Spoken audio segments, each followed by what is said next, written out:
Okay, welcome everyone. My name is Max. I'm an Apache Flink committer and also working at Data Artisans to improve Flink. And today I want to talk to you about a very exciting topic about how we created at Data Artisans, we created a runner for the Google Cloud SDK to execute programs written in the Dataflow API in Flink. So you already learned a lot about the Dataflow API and the underlying concepts by William's talk this morning. I will briefly talk about Google Cloud Dataflow and how and when Flink comes into play. Then, because William hasn't showed us as much code, I want to give you a little bit of a feel how the Dataflow API looks. And then I want to show you how we can translate Google Dataflow into Flink. I want to illustrate this by giving you a little bit a small demo how the internals work of the runner by translating a sort of Google Dataflow MapReduce into a Flink program. And then in the end I will give you a little demo to see how this works and that it works.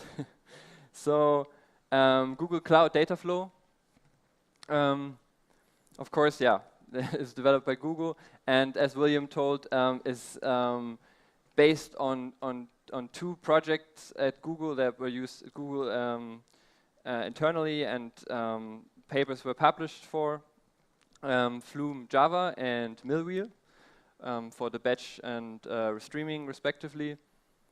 And Dataflow is essentially, and the Dataflow API is the result of all the experience that was made with these two execution engines and APIs.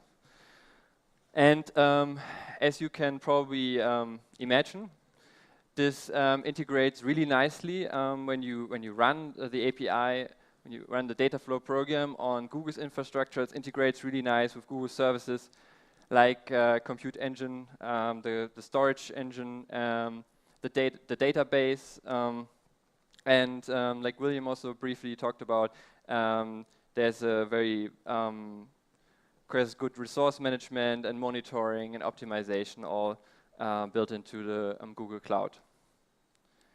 So you get this kind of really nice, fast and dynamic infrastructure Google provides, and you may also scale in, scale out, and manually or even automatically. And use all of Google services. But if you use Flink, then you may run your own infrastructure, or you may also run it on Google Compute Engine or Amazon EC2 or whatever. And you have actual control over your data and software, which might be sometimes nice. And of course, you can extend it also using other open source components.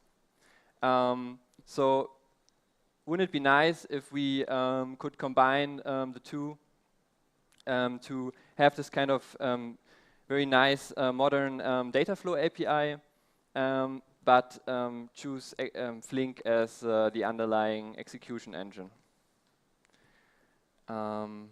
Yes.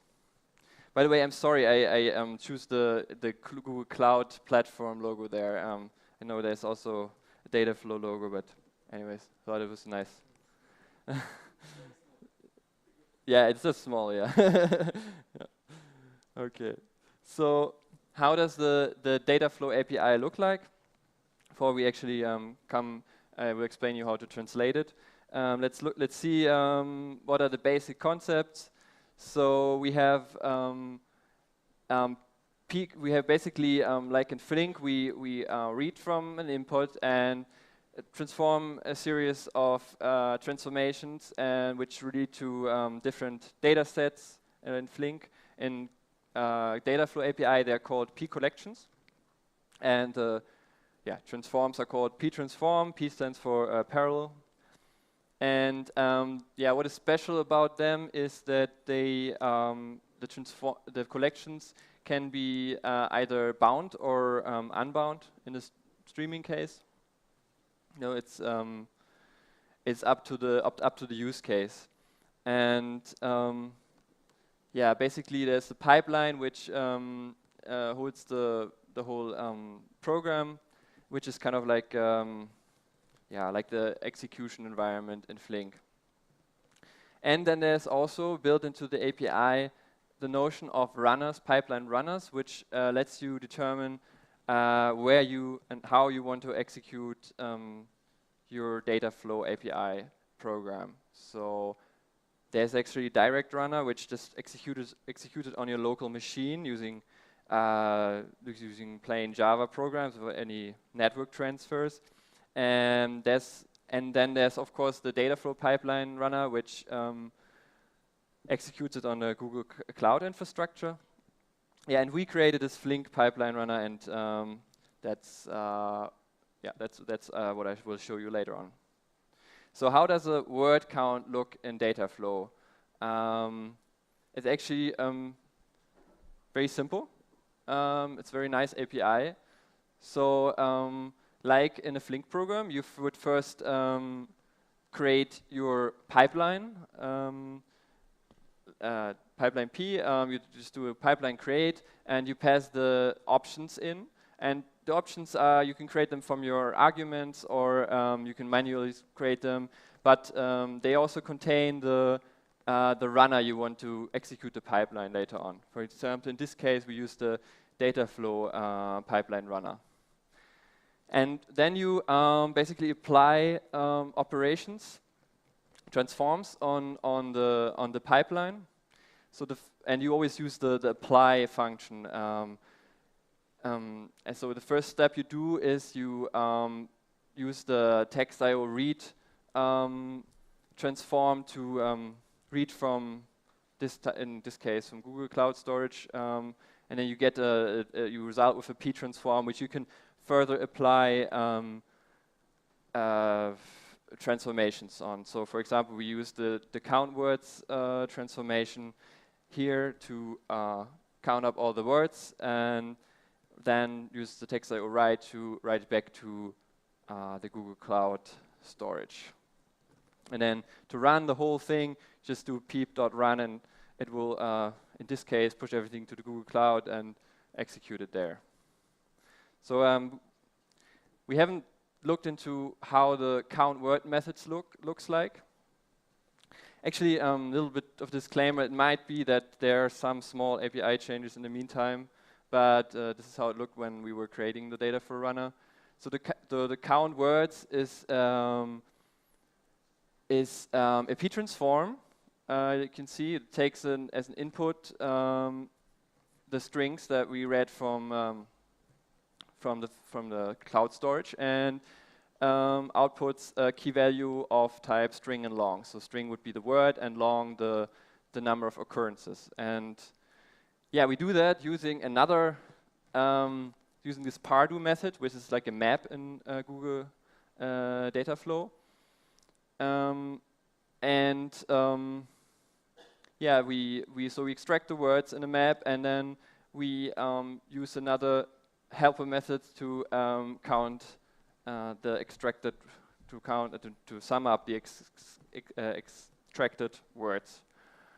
And how does the extract words methods look like? Of course, it's just another method, which a map kind of method, which splits up the input into individual words and uses this process context to output the word.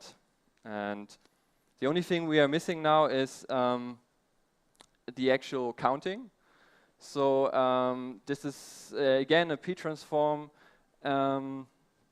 which basically does it in two steps.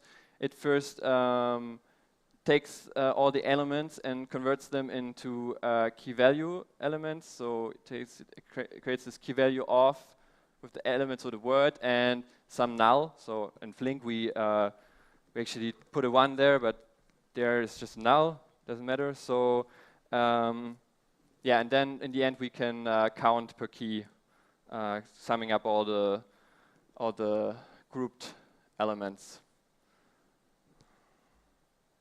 Right. I mean, might look confusing, but it's really very simple.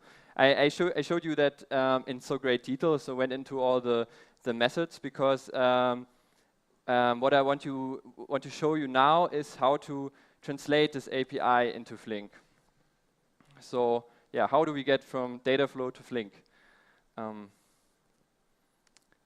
Yeah, if you approach this problem really naively, of course you think it cannot be so difficult. Just some code and transform into other code. It's like a compiler.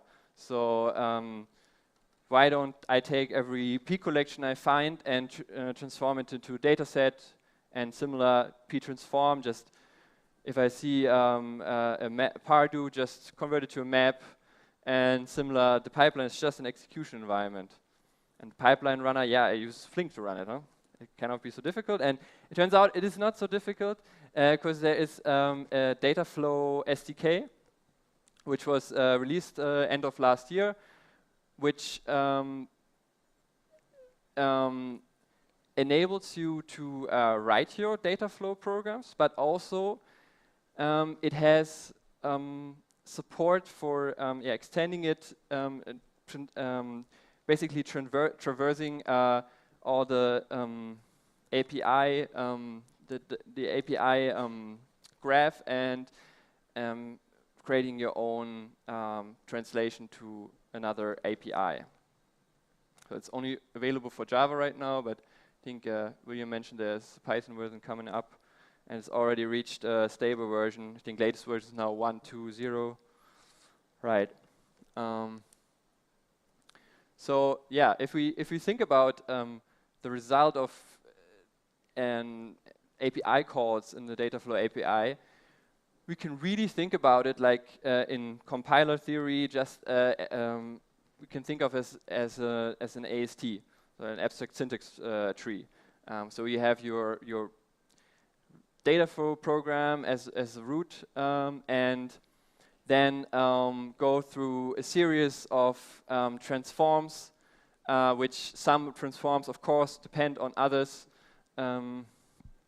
But in the end, you can represent all the Dataflow programs in this kind of representation. So, for example, what I did in the beginning when we created the Dataflow runner was just take the word count, for instance, and visualize it. So this is a word count we just walked through. Again, it looks like a lot, but yeah, it's just the way the API works, but it's not really complicated if you write a program. So yeah, we have basically all the components. So we would go from the root and we traverse the graph left, and then going into in the depth of the graph. So we read lines, we count the words. Counting a word means extracting words, counting the elements, which again has to do key value, bootstrap to key value key. And when you do that, we format the counts, of course, because we want to print them nicely. And that goes up again to text.io write, which prints out the p collection. So if we can construct this AST, we can translate it to an execution graph, which we basically need when we want to execute it on a different engine, which is the same with what Google does when they translate their API into an execution kind of a DAG for their cloud infrastructure. So to do that, sorry, the slide is very ugly, but there's this way to pass a visitor to the pipeline, to visit all the AST nodes and transform them into a different API or different calls. So we have our pipeline at the left top there. And this pipeline has this method traverse topologically. I mean, I think you know what topological traverse is. I think it just means that you go from the outer, from the edges of the duck, which do not have any input, and you go through, make sure that you go into direction of basically the things, and you do that for all the inputs. So we have the pipeline, and we pass the visitor. The visitor is just an interface which lets you implement some methods like to visit transforms or values, or even like if a transform is compositive, like we had here on this slide. If actually count words is like many more transforms, then it lets you also do that, and you can optimize that way if you translate when you translate. So you extend this you extend this pipeline visitor and implement the methods. And the AST is kind of represented as a transform tree node in Dataflow, and it also accepts the pipeline visitor. And so basically, what you do is you have your transform translators for every kind of transform you want to translate, like a Pardo, for example, or text.io. And you let them delegate the translation while you go through the AST and translate the pipeline. So if you do that,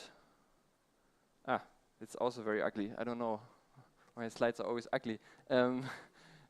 So if you do that, then for example for the word count, we created from the AST a Flink execution graph. So you can see here everything that is in the word count is represented here. So the read line, the extraction of the words, the initiation of the key value store, and the summation. And if you have that, then you can just execute it on Flink.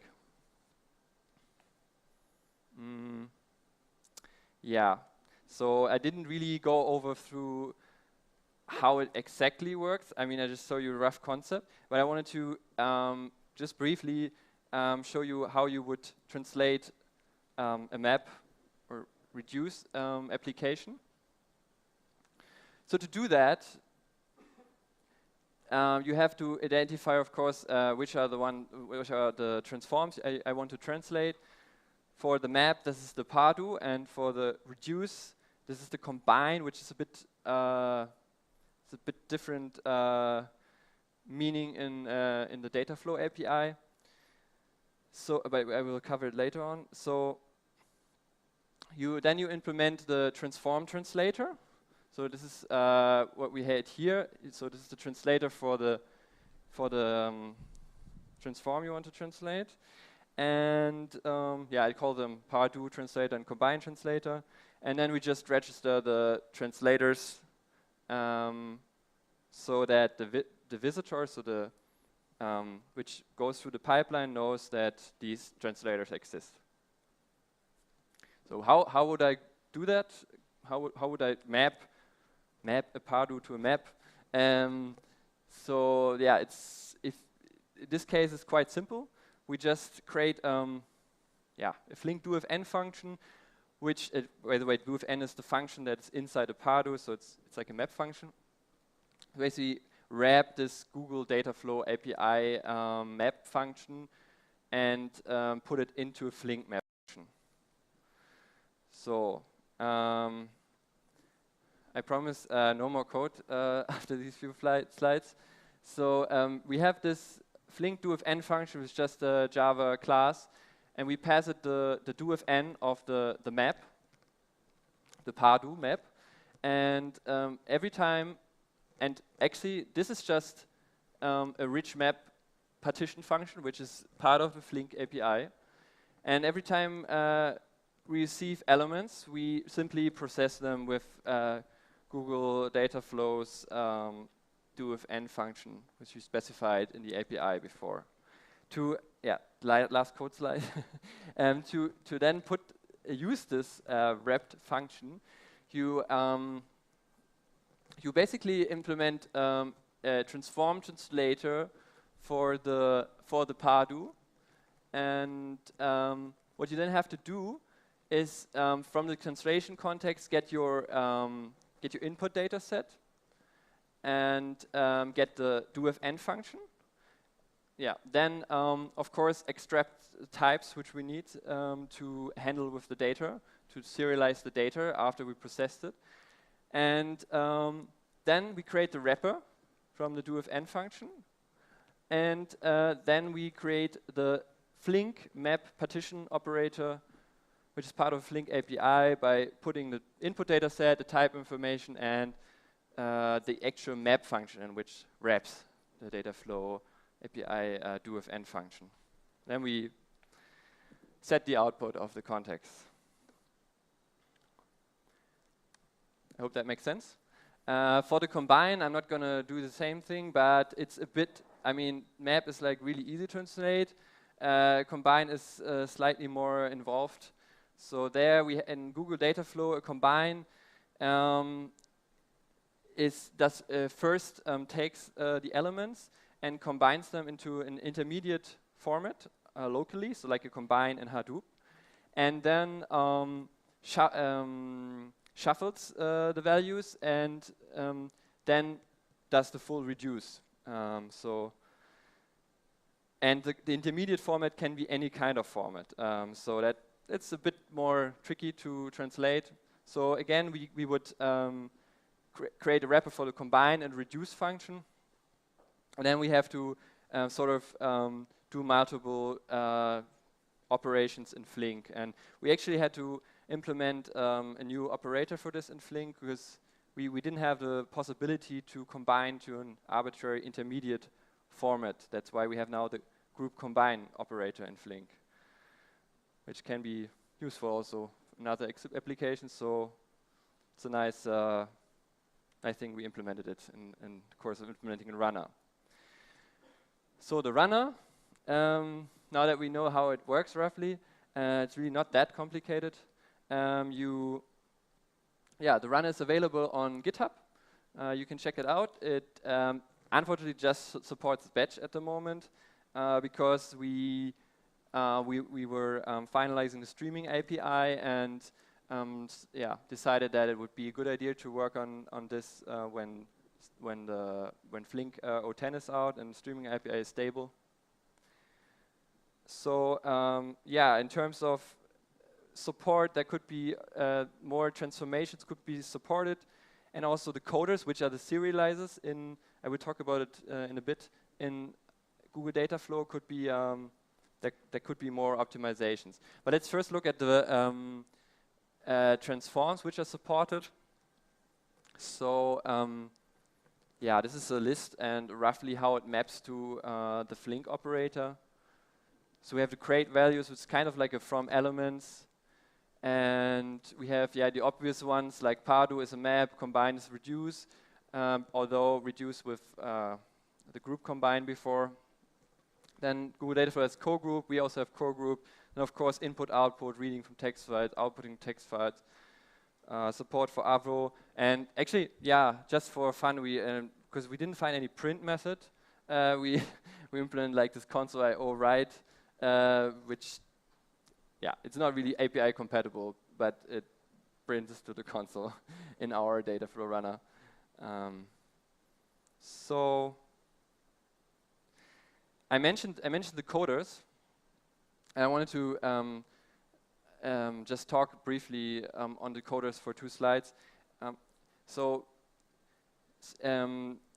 Flink has a very good type serialization system and is also able to even operate on binary data, and that makes it possible to implement also custom managed memory, and all this and all advanced data processing techniques. And yeah, usually when you write a program in Flink, you have the type extractor which takes care of this. You don't have to worry about this. But if you implement like this Dataflow API compatibility, then you have to take care of, have to figure out like how do you take care of the types which are in Google Dataflow, how do you process them in Flink? Because yeah, essentially Google Dataflow has its own support for serialization, so you can implement your own serialize, and we have to take that into account when we translate to Flink. So yeah, coders are just the serializers. So there was a decision. We weren't sure. Should we use the Dataflow serializers, or should we implement it using our type extractors? And we to cover really the full API and allow people to use the Google coders, we decided to go for compatibility, and which it does have some can have some performance impact, because, for example, if you want to compare two key values records, then in Flink you can directly do that on serialized data, because you know where Flink knows where the key is in the serialized data. And in Google Dataflow we have to deserialize the whole key value and then do the comparison, so that it's minor. It can be performance impact, but it's generally not like huge deal. Depends on your application. So in general, to wrap this up, I think it was quite easy to translate the Dataflow model, at least for the batch part, into Flink, and we learned a lot, or yeah, I learned a lot, and Ayosha also, who did that with me. And we managed, for example, in the beginning, we had this word count, and it was taking 6 hours on some data, while Flink was just taking 1 hour or 50 minutes on the data. And we managed to, using optimizing the coders better and using a combiner, which we had ignored in the beginning, then we managed to bring it down to just 1 hour, which was in this case not much slower than with Flink. Yeah, and we also implemented this combine operator, which was really educational. So now I want to show you how to use the runner, because yeah, it doesn't make sense if it's just on GitHub. So to build it, there are build instructions on the Flink Dataflow GitHub page, and yeah, basically you would build it using Maven and then use it as a dependency. And then when you start your program, you should set it as, you should use the Flink pipeline runner as a runner. Then essentially you build a fetcher with all your dependencies, that's important, and deploy it to the Flink cluster. And because that is maybe not so trivial, I want to show it to you, so you can start using Dataflow with Flink. Okay, that's horrible.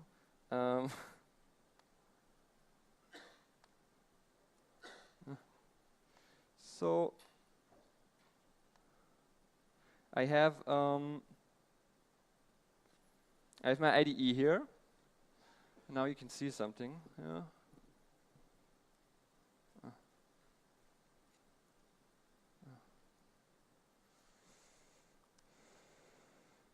So basically, I have my POM file, my Maven project file for this Dataflow program I want to execute, and I specified the Flink Dataflow runner as a dependency. And here in the plugin section, I use the Maven Shade plugin to actually create a fat jar of the dependencies, so that Dataflow is really available to Flink, because it's not part of Flink, when we submit the job to the cluster. And then I have my word count here, which is the same as showed already. And yeah, here I can choose whether I want to run it directly, which just means locally. It's just for debugging, not very efficient. And or I want to execute it on the Google Cloud platform, or using the Flink pipeline runner. So I'm not going to execute it on the cloud today, but let's run it using the Flink pipeline runner.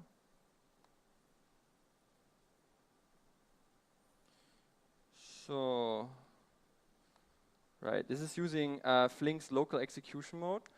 So you can see that when the program was executed, it showed you this kind of this kind of AST that I mentioned in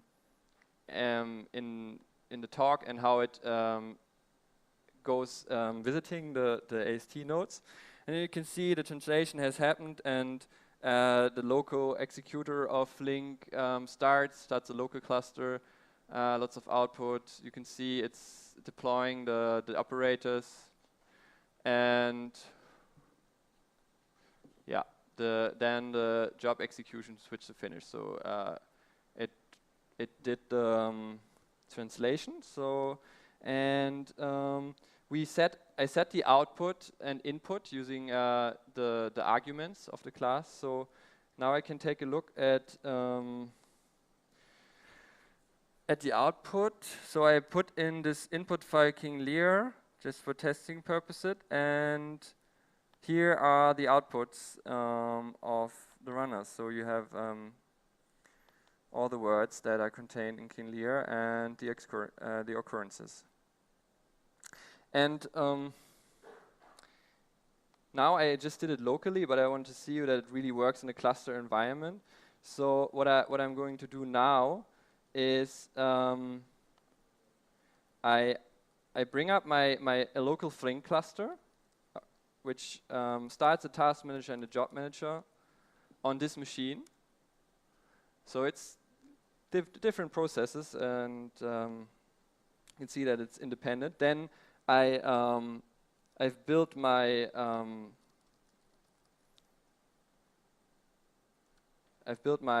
demo, a word count. Okay.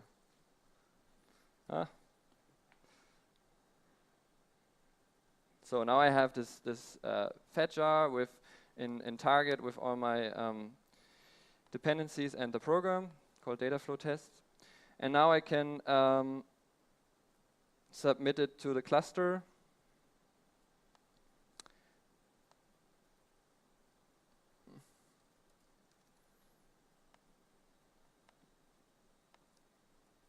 Okay, so using again this King Lear input and outputting to yeah, temp word counts. Okay, why not? So you can see that it executed the program. And yeah, we can also take a look at the results.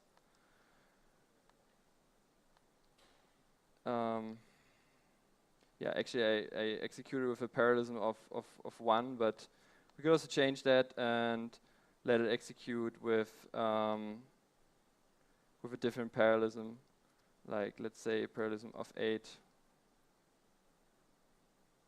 Oh, it crashed. Okay. Yeah. Okay, I cannot do that, of course. Stupid, because I have just one task manager. So I can start another task manager, for instance.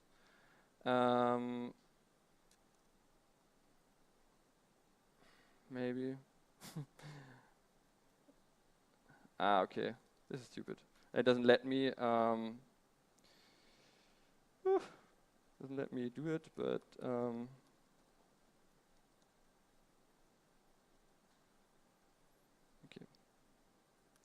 So I started another task manager, and then of course I can also submit this program with a parallelism of 2. So right. So now it ran. You can see here with 2 parallel instances. And if I take a look at the results, then I can see here it also created 2 result files, which both contain a partition of the result data. Okay. So thank you. Thank you very much. Yeah, I would encourage you to check out the Dataflow runner and really write your programs only once and execute on 2 engines, see how that works out for you. Report any issues if you experience any, and yeah, be part of the unified batch and streaming platform, either with Dataflow and or with Flink. Thank you.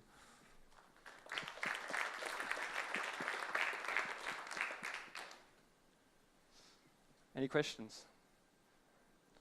Yes?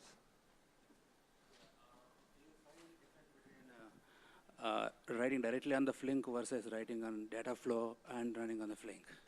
Sorry, I didn't the get performance comparison between running directly on the Flink, like writing directly coding to Flink versus coding on the Dataflow. Yeah, I mean the Dataflow API is just the API, so of course the execution speed of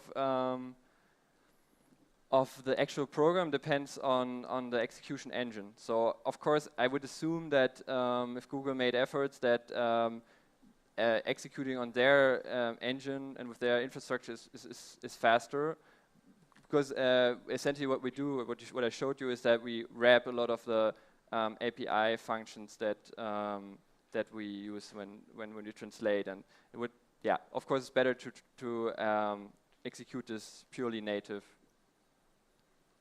But I think for example the word count, we did cluster tests. We found the performance was just slightly slower, but not much. So the native Flink, like the same program written in Flink, yeah.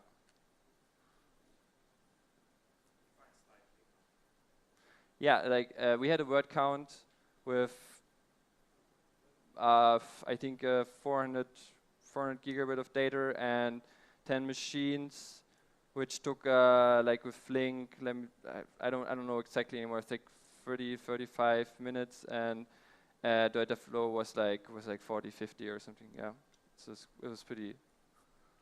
Yeah, it's not like much slower. You had to explicitly write this combiner, right?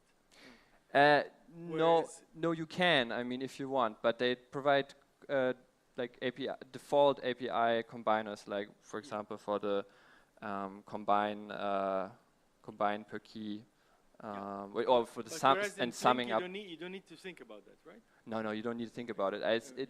It might look like the API is complicated, but it's really nice and really easy to use. Actually, it's just when you of course dig into the internals, then that it might seem confusing.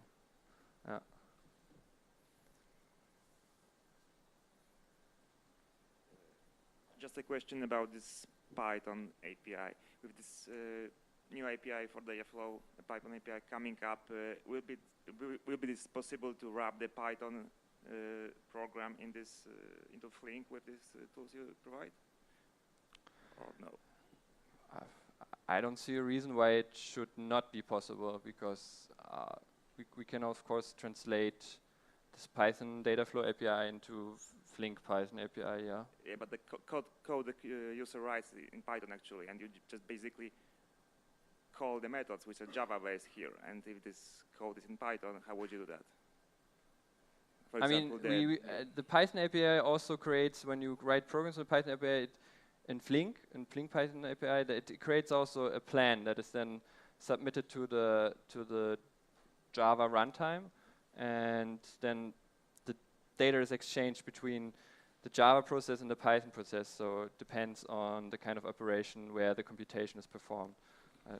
And so they could be also be done with the Dataflow API, and if it's in Python. Maybe I don't understand your question correctly. Yeah, let's take it offline. Okay.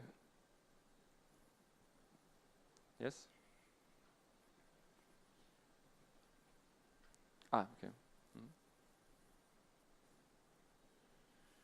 Is there a way to compare the performance of Google's runner and Flink runner? Or it doesn't make sense because Google does auto-scaling and maybe virtualization?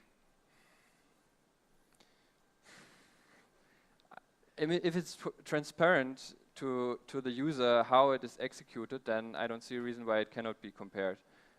We didn't do extensive performance testing yet because actually when we wrote the runner, most of it, I mean, it wasn't even possible to run it on the Google Cloud yet because the SDK came out in December, but then the full execution support, I think, was only available in April next year. So we're doing it even before.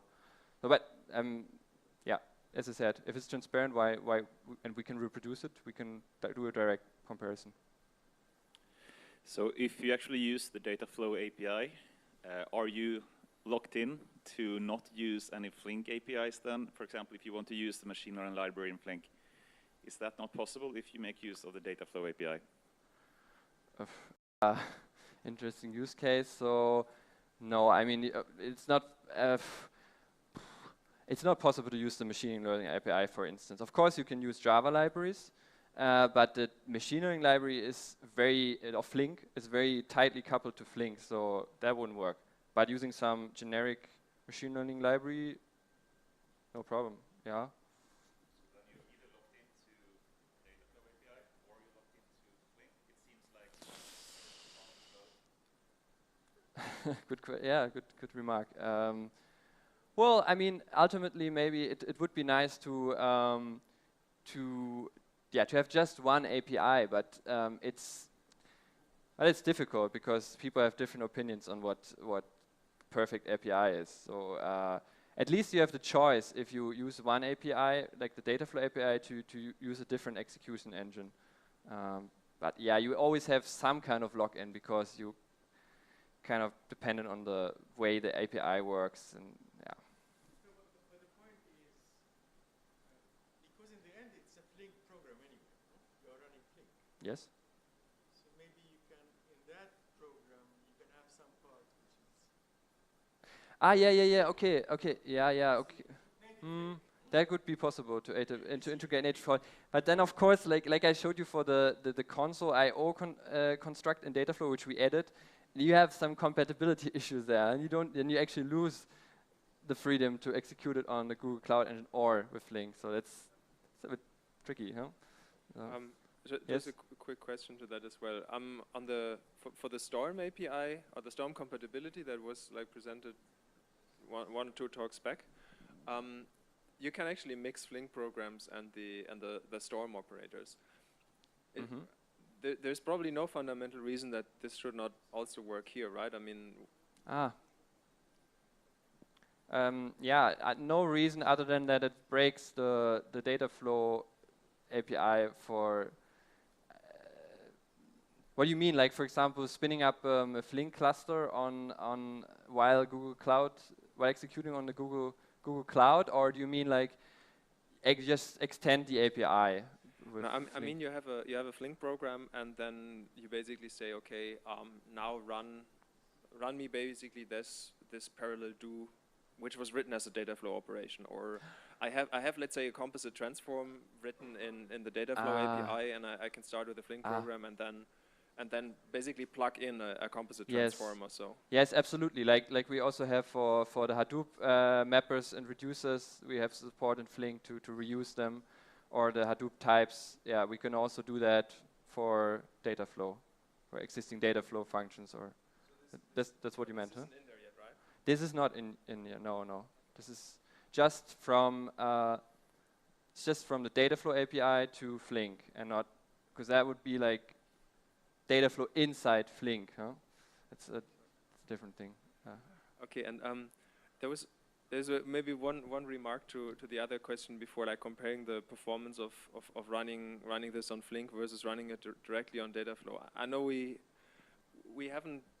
I mean, we cannot run the full streaming Dataflow programs on Flink right now, but I think what what Alyosha did a few days back was just saying, okay, let me actually implement something in the Dataflow SDK, run it on Google Cloud, and implement it in the Flink streaming APIs directly and run it on Flink. Something like a complex windowing example. We wanted to try out, okay, now that we actually both support these kind of applications, let's see how they perform here and there.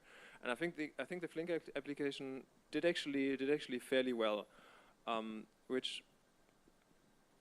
It's always hard to pinpoint, okay, it's exactly that part or that part or that part that is responsible for that, but it seemed like the fact that with the checkpointing you don't have to worry a lot about in-flight data, or you can sort of tune how often do you want to spend the effort on persisting the state versus the time you're willing to fall back in the stream on a failure. If you set this to an interval of, yeah, I don't need to checkpoint this every second, maybe every 30 seconds is okay, maybe every minute is okay. I have let's say with the watermarks, I have a time lag of 2 minutes anyway, so probably falling back a minute to a checkpoint is also totally acceptable. If you do a sort of conservative interval there, you get actually pretty high throughput out of these things on Flink. And it's hard to make any statements about comparison there because both systems are still evolving, so it's probably a bit premature. But I mean, from the initial experiments, it looked like Flink was doing pretty well.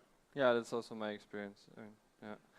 Of course, that might change on Google's side. I might optimize it further, but I think, yeah, Flink is doing a pretty good job performance-wise.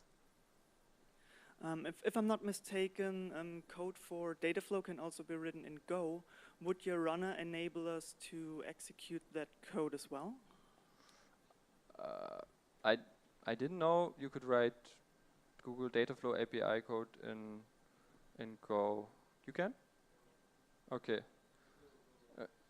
Okay. So I think it's not supported yet. I mean, it might be possible in the future.